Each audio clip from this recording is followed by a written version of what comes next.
Hello friends, আবার চলে আসলাম নতুন এক ভিডিও নিয়ে। আজকে বানাবো হলো পাবদা মাছের সর্ষে দিয়ে পাবদা মাছ। তো পাবদা মাছের তো কড়াই বসিয়ে দিয়েছি, কয়েকটা ভাজাও হয়ে গেছে, কয়েকটা দিয়েও দিয়েছি কড়াইয়ে।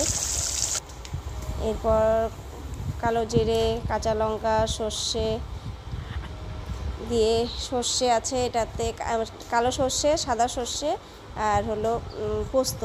এটা হলো টমেটো বাটা, টমেটোটা পেস্ট করেছি।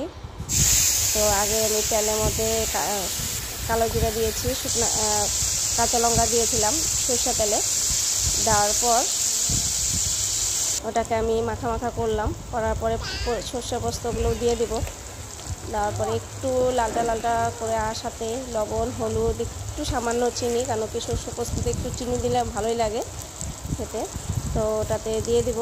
দেওয়ার পর সব দিয়ে একটু মাখা মাখা একটু করে নিয়ে তারপরে দিয়ে দেব একটু জল দিয়ে দেব। জলটা একটু ফোটা ফোটা অবস্থা হলেই আমি কী করবো, মাছগুলো দিয়ে দেব। মাছগুলো দেওয়ার পর যখন মাছগুলোর থেকে একটু পুরো ফুটে যাবো এই মাছগুলো, দেওয়ার পর নামানোর সময় আমি কী করবো, ওটার মধ্যে একটু সর্ষের তেল আর একটা দুটো চেরা কাঁচা লঙ্কা দিয়ে রেখে দেবো, একটু ঢেকে রেখে দেবো। তাহলে কি ওই যে কাঁচা সরষের তেলের যে একটা ভাত, ওটা যে একটা গন্ধ, ওটার একটা টেস্ট, ওটা বিরাট ভালো লাগে। একবার এরকম করে বানিয়ে দেখুন, সেটা ভালো লাগবে।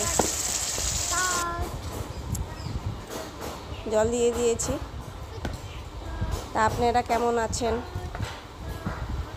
আশা করি সবাই ভালো আছেন। পুজো আসছে সামনে, পুজোতে সবার মজা হোক, সবার ভালো কাটুক,